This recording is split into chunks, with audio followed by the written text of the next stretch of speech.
یاد رکھ یہ جو آزمائشیں ہوتی ہیں، یہ جو تکلیفیں ہوتی ہیں، یہ جو تھوڑے سے مشکل حالات ہوتے ہیں، حضرت یونس علیہ السلام کی دوستی ہوگی حضرت جبریل امین سے، اور جناب جبریل ملنے آیا۔ حضرت یونس علیہ السلام فرمانے لگے جبریل میرا دل کرتا ہے مجھے اس بندے کی ملاقات کرا جو اللہ کا سب سے زیادہ عبادت گزار بندہ ہے۔ حضرت جبریل امین لے گئے دور دور فلسطین کے علاقے میں، اور لے جا کر ایک بندے سے ملاقات کرائی جس کی دونوں آنکھیں بھی کوئی نہیں تھی، دونوں بازو بھی کوئی نہیں، دونوں پیر بھی کوئی نہیں، اور اس بندے کی زبان پر لفظ بڑا کیا جاری تھے، یا اللہ تیرا شکر ہے، اے اللہ تیرا شکر ہے، شکر کر رہا تھا۔ حضرت جناب سیدنا یونس علیہ السلام کہنے لگے میں نے تجھے عبادت گزار کو ملانے کو کہا تھا، تو کہاں لے آیا؟ حضرت جبریل کہنے لگے یونس یہ ہر چیز جانے کے باوجود اپنے رب کی رضا پہ راضی ہے۔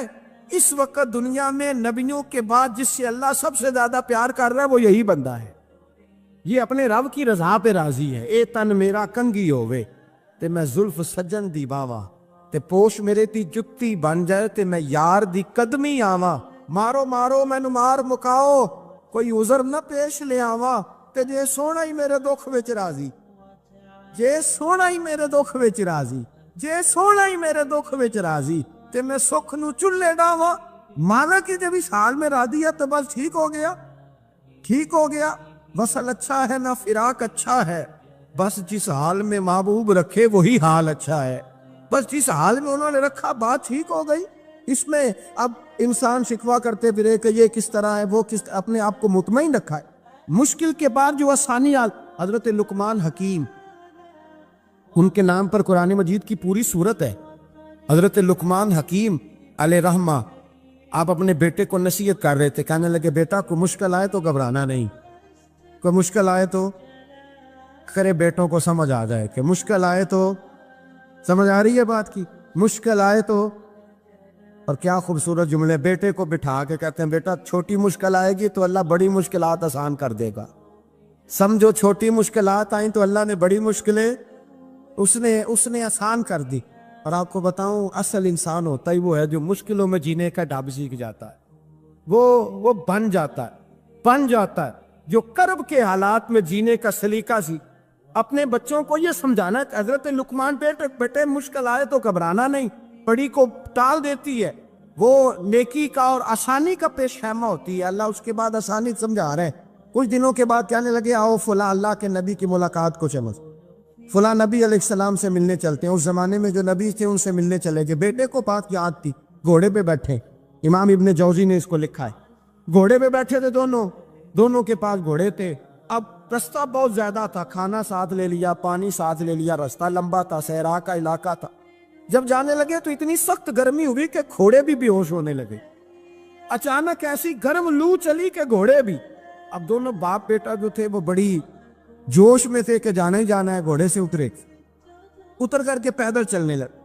اب پیدل چلتے چلتے ذرا آگے گئے تو اب گرمی میں جتنا بندہ پیدل چلتا ہے اتنا پیاس بھی زیادہ لگتی ہے، تو پانی پیتے رہے، کھانا کھاتے رہے، کھانا پانی بھی ختم ہو گیا۔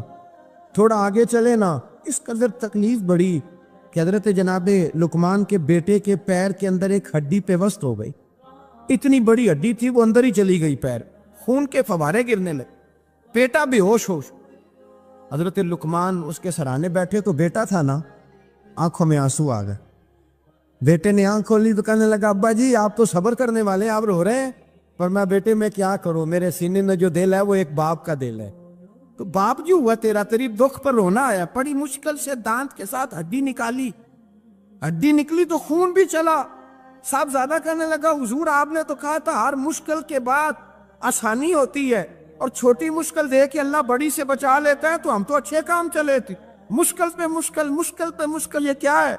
حضرت لقمان کہنے لگے بیٹا نہ تو رب کی حکمتوں کو جانتا ہے نہ پوری طرح میں جانتا ہوں، لیکن جو میں نے کہا تھا وہ بات سچی ہے۔ فَإِنَّ مَعَ الْعُسْرِ يُسْرًا إِنَّ مَعَ الْعُسْرِ يُسْرًا، اللہ ہر مشکل کے بعد آسانی عطا فرمائے گا، اور فرمایا میرا ایمان ہے کہ ضرور عطا فرمائے گا۔